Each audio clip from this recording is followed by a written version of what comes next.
যুক্তরাষ্ট্রের সঙ্গে শান্তি চুক্তি করতে গিয়ে খোদ নিজের দেশে বড় বিপাকে ইরানের পররাষ্ট্রমন্ত্রী। তেহরান থেকে মার্শাদ চুক্তির বিরোধিতায় রাস্তায় নেমেছেন হাজারো মানুষ, স্লোগান উঠছে পদত্যাগের।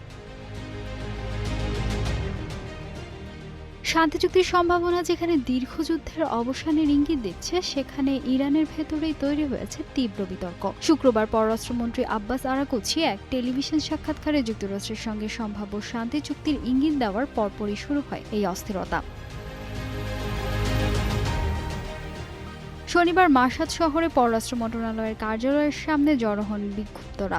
ফার্স নিউজ এজেন্সির ভিডিও ফুটেজে দেখা গেছে কট্টরপন্থী বিক্ষোভকারীরা আরাগচিকে অনুপ্রবেশকারী আখ্যা দিয়ে তীব্র স্লোগান দিচ্ছেন। একই চিত্র দেখা গেছে তেহরানেও, যেখানে পার্লামেন্ট স্পিকার মোহাম্মদ বাকের গালিবাফকেও লক্ষ্য করে পদত্যাগের দাবি তোলা হয়েছে।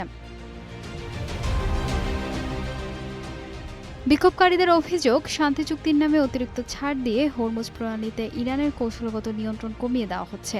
অন্যদিকে ট্রাম্প প্রশাসন এবং মধ্যস্থতাকারী পাকিস্তান চুক্তির ব্যাপারে অত্যন্ত আশাবাদী হলেও তেহরান এখন পর্যন্ত এই চুক্তি স্বাক্ষরের চূড়ান্ত সময়সূচি নিয়ে কিছুটা সতর্কতা অবলম্বন করছে।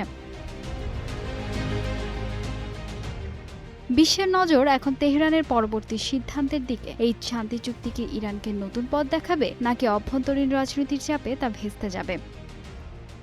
ফাহিমা সুরভি, নিউজ ডেস্ক, গ্লোবাল টেলিভিশন।